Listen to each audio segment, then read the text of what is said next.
সেদিন ব্রেকফাস্টে আমি স্যান্ডউইচ খাচ্ছিলাম। তোমরা অনেকেই দেখে আমায় কমেন্ট করেছিলে যে স্যান্ডউইচটা আমি কিভাবে বানাই রেসিপিটা শেয়ার করতে।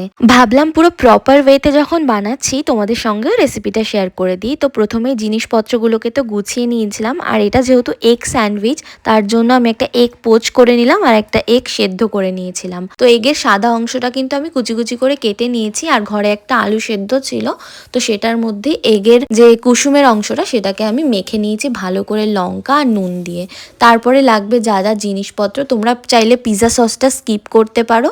আমি ফার্স্টেই দিয়েছিলাম বাটার, যেহেতু আমার কাছে বাড়িতে একটু অল্পই বাটার ছিল তো অল্প করে বাটার দিয়ে নিলাম। তারপরে ব্রেডের মধ্যে ভালো করে পিৎজা সসটাকে দিয়ে মাখা আলুটাকে দিয়ে নিয়েছিলাম, তারপরে কুচি করা ডিমগুলোকে দিয়ে নিয়েছিলাম, তারপরে কিন্তু মেয়োনিজ দিলাম।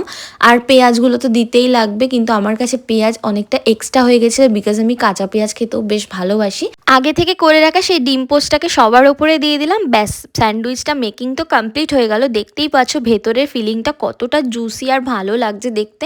এটা খেতেও সেরকমই ভালো হয়েছিল। তোমাদের কাছে যদি বাটার বেশি থাকে তো একটু বেশি বেশি করে দিও, জিনিসটা আরও জুসি খেতে লাগে। তো তারপরে স্যান্ডউইচ মেকারের মধ্যে দিয়ে স্যান্ডউইচটাকে কমপ্লিট করলাম। এটা খেতে দারুণ হয়েছে, একবার বানিয়ে ট্রাই করতে পারো।